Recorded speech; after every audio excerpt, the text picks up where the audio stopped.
कभी ऐसा भी होता है जीवन में, कभी ऐसा भी होता है जीवन में, वसंत के किसी दिन टहलते हुए उपवन में एक कोयल भी नहीं है दिखाई देती, पर हर बूटे हर टहनी पर उसकी कुहू कुहू है निश्चित सुनाई देती। कोयल को न चाहिए कि कोई उसे सुने, कोयल को न चाहिए कि कोई उसे सुने, उसके मधुर स्वर को हर कोई करे आत्मसात, और उसकी रूह की गहराई से निकली हुई उसकी मधुर आवाज, उसकी रूह की गहराई से निकली हुई उसकी मधुर आवाज से गूंजे हर पेड़ हर पौधा हर पात। कुदरत के इस फनकार का देखो चमत्कार है कितना भव्य, कुदरत के इस फनकार का देखो चमत्कार है कितना भव्य।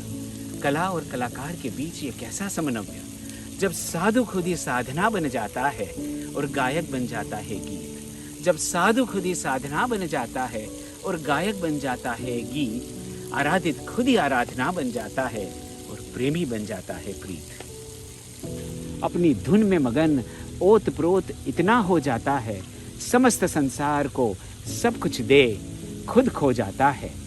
जब तक जीवित है एक पल भी ठहरता नहीं, गाता रहता है तिनके की तरह जलता रहता है। जब तक जीवित है एक पल भी ठहरता नहीं, गाता रहता है तिनके की तरह जलता रहता है। और फिर अचानक एक पल इस महामंच को छोड़ किसी अगम्य पथ अगम्य लक्ष्य की ओर एक बार फिर बिल्कुल अकेले चलता रहता है। इस दीवानापन इस जुनून को भला आप क्या कह पाएंगे, इस दीवानापन इस जुनून को भला आप क्या कुछ कह पाएंगे, इनके जादू से एक पल भी क्या लिप्त रह पाएंगे। पार्थिव देह से ये नहीं है हमारे साथ अब, पर इनके माधुर्य की ध्वनि से सदा काल के लिए पूरा ब्रह्मांड रहेगा गुंज, जिससे महकेंगे सब बाग बगीचे सब लता वाटिकाएं सब कुंज।